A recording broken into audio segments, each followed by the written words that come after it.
Hey there, and welcome to the Divorce Planner Podcast. I'm your host, divorce prep coach Alex Beatty.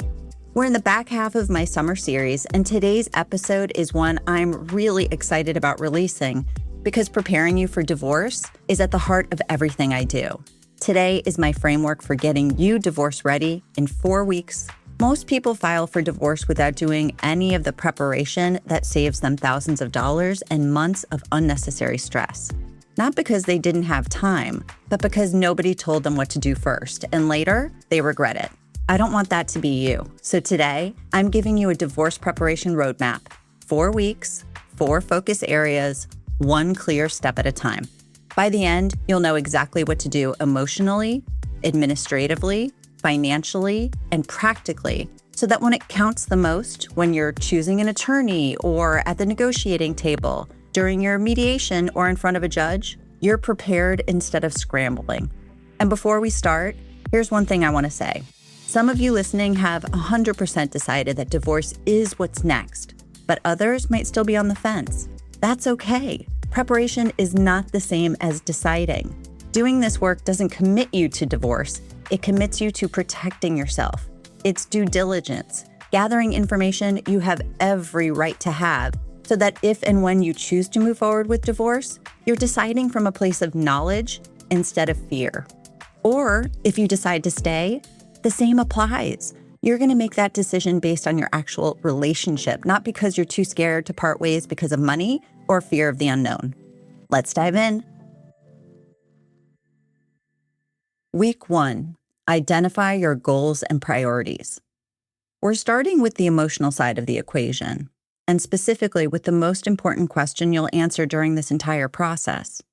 Who are you now, and what do you want your life to look like after divorce? I know that might sound like a therapy question, but here's why it's actually a strategic question. Every single decision you make during divorce, whether to keep or sell the house, what to fight for in the settlement, how to structure your parenting plan, whether to litigate or mediate, should be leading you towards a life you're building on purpose. And if you don't know what you're building towards, you'll make decisions based on fear, anger, or the limited information you have at the moment. And those decisions are almost never the ones you'd make if you'd stopped and asked, does this get me closer to the life I actually want? So before you pull a single document or call an attorney, I want you to spend some time with these 3 questions. 1, who are you now? Not who you were when you got married, not who your spouse needed you to be, but who are you today? 2, what matters most to you? What are your non-negotiables? The things you will not compromise on, no matter what the settlement looks like. And 3, what do you want your life to look like in 2, 3, 5 years from now? Where are you living? How are you spending your time? What does a good day look like? These answers become your filter, a guide for everything divorce will throw at you. When a settlement proposal comes in, you can ask yourself, does this move me towards that life or away from it? That reframe from reacting to intention changes everything about how you show up in this process. Here's what I see with people who skip this step. They fight hard for things that don't actually serve their future and let go of things that would have mattered enormously, not because they weren't smart, because they weren't navigating with a destination in mind. So this week, before anything else, get quiet with yourself. Write down your priorities, name your non-negotiables, and describe the life you're working towards. That vision becomes your North Star for every decision that comes after. If you want more about this, listen to Dear Future Self episode from season 1 of the podcast. It's one of my favorite exercises I've ever shared, and this point is exactly the right place to start. I'll link it in the show notes. Week 2, get your documents and statements organized. Now we move into the administrative side, and this is where preparation gives you real power. Here's something most people don't think about. Timing matters more than anything else with documents. If you haven't told your spouse you're considering divorce yet, right now is your best window to start gathering information. You still have full access to everything: bank statements, tax returns, retirement accounts, investment accounts, property records, insurance policies, all of it. Once divorce is on the table, Access to shared accounts and documents sometimes can get complicated, even restricted, or disappear entirely. So use this window. And I want to be clear, this is not about being sneaky. Again, it's due diligence. You're not hiding anything. You're gathering what you have every right to access. And what you're gathering is also everything a divorce attorney or a mediator needs to start this process. Here's your document priority list for this week. First, pull your credit report. Go to annualcreditreport.com. It's free, takes 10 minutes, and it shows every account in your name, including joint accounts you might not even know exist. By the way, this is often exactly where clients find hidden accounts they weren't even aware of. Second, gather 3 to 5 years of personal and business tax returns. Your returns are like a treasure map. They tell your complete financial story: income sources, business interests, side income. If your spouse is self-employed, these are gold. You've signed them, you're entitled to copies of them. Third, get 12 months of bank statements. This can be for traditional accounts like checking and savings, retirement accounts, investment accounts, any financial assets you and your spouse have. You're starting to figure out what your financial realities are in this step and looking for patterns like income deposits, bill payments, and any money moving around. Download the statements or take screenshots. Don't rely on remembering what you saw. Fourth, document every asset: real estate, vehicles, retirement accounts, investments, business interests, high-ticket valuables. Get estimates on their value from places like Zillow for property and Kelley Blue Book for vehicles and eBay for collectibles. Fifth, and this is for those who have joint accounts, open accounts in your own name if you don't have them. A bank account and a credit card. You're establishing your financial identity as a separate person. It's practical, it's legal, and it's essential. If your spouse has controlled the finances and you don't have access to everything, start with what you can easily get and make a list of things you can't access. Having a list of knowns and unknowns to work from will allow your attorney to request the rest through the financial discovery period. But the more you gather yourself, the less you pay for your attorney to track down.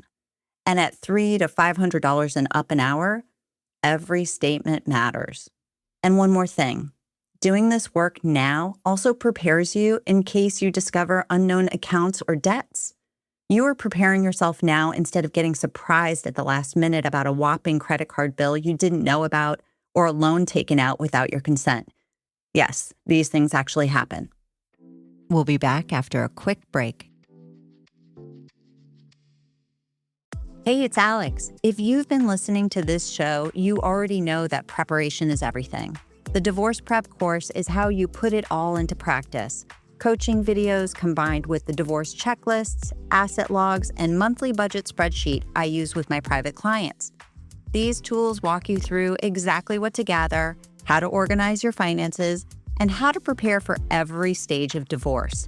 It's self-paced, and at $127, it's the most affordable way for you to do your prep work with me. You can find the course at www.thedivorceplanner.net.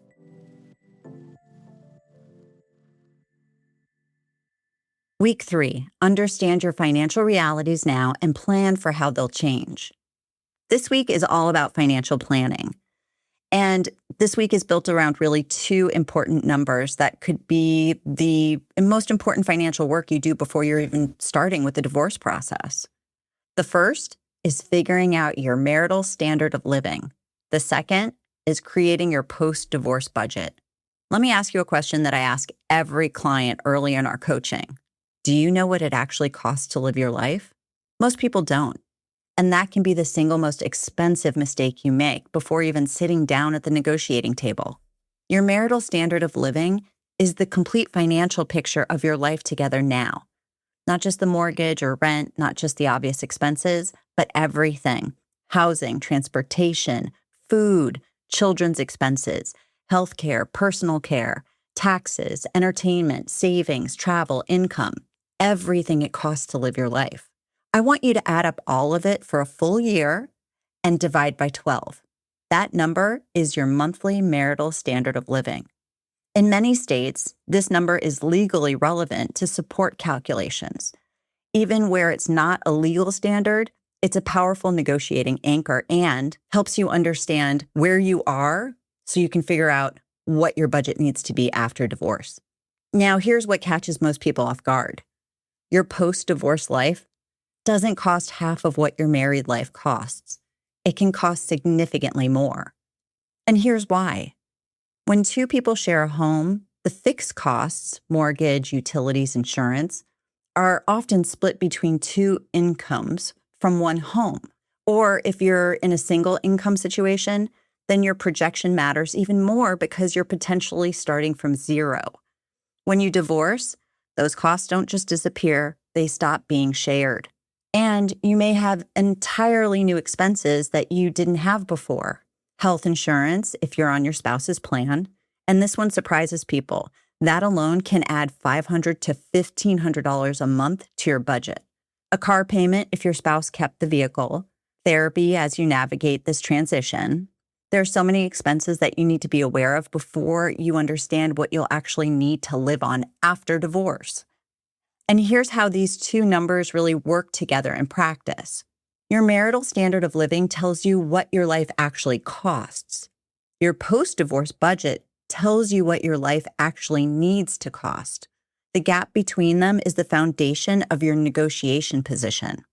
If your marital standard of living was $8,000 a month and your post-divorce budget requires $6,500 a month, that's not a feeling you're going on. That's a number you can anticipate and negotiate with in mind. When you're negotiating for spousal or child support, you're not asking for what feels fair. By the way, fair is what my legal colleagues call the F word in divorce. That always makes me laugh. You're showing exactly what you need and why. That's a completely different conversation when you're negotiating during divorce. Numbers change negotiations. They shift you from emotional to strategic. And that shift is almost always worth the money. So start budgeting now. Create a spreadsheet or a list of your current expenses and income, and then a separate spreadsheet or list for your post-divorce life. If you want a customizable tool that has all the potential expenses already there listed to prompt you, and it does the math for you, I have a CDFA vetted spreadsheet available for instant download on my site. At $37, it's a great low-cost tool that will serve you during divorce and in your life after.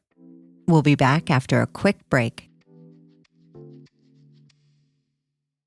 Hey, it's Alex. If you're ready to start preparing, I created a 4-email divorce prep series that walks you through everything you need to know to prepare emotionally, administratively, financially, and strategically for divorce. Over 4 emails, you'll get clear, actionable tips on identifying divorce goals and priorities, checklists for gathering the necessary statements and documents that attorneys and mediators need in order to get right to work, financial planning tools that help you replace fear with clarity, and attorney consultation tips that put you in control during meetings so you get the answers you need and save time and money. The emails are spaced out automatically to give you time to actually do the work. No guesswork, no overwhelm, just an easy-to-follow divorce prep roadmap. Head to www.thedivorceplanner.net/divorce-prep-series to sign up, or check the show notes for a link. Let's get back to today's episode. So that's the roadmap. When you finish all the tasks, then you'll have an emotional foundation, your documents organized, your financial realities mapped out, and your legal strategy in place. How's that for prepared? And here's what I want you to understand about why doing this work before starting the divorce process matters so much. The time before you file is yours. You're not on a ticking clock. You still have access to everything before anyone can restrict it, and you have time to think strategically instead of reactively. You walk in prepared instead of scrambling, and you don't pay your attorney to do work that you can do on your own. I know that this work can feel overwhelming before you start. I've had clients tell me they've done major procrastinating to avoid starting any of it, and that's completely normal. But once you move through that procrastination, everything changes. You stop operating from fear and you start operating from knowledge. And from that place, every decision gets clearer. If you want support doing this work, here's how I can help. My free 4-email divorce prep series walks you through each of these 4 areas step by step, spaced out so you have time to actually do the work. No guessing what's next, no overwhelm, just clear steps. You can sign up at www.thedivorceplanner.net, and it's also linked in the show notes. And if you want personalized guidance, someone to walk through your specific situation with you, book a free 15-minute strategy call with me. You can find a link on my website, and we'll talk about where you are and what you're facing and what your next steps should be. You don't have to figure this all out today. You just have to take one step forward. That's a wrap on today's episode. I hope you found it helpful. For more free resources, check out my blog at www.thedivorceplanner.net/blog. You'll find articles on how to emotionally and financially prepare for divorce, gain insights into the process from divorce experts, and empower yourself with tips and tools that make your divorce journey easier. And you can follow me on Instagram at the.divorce.planner, on Facebook at Divorce Prep, and on YouTube at The Divorce Planner for daily divorce prep tips and support. I'm Alex Beatty, and this has been the Divorce Planner Podcast. Until next time, remember, divorce is hard. Preparing for one doesn't have to be.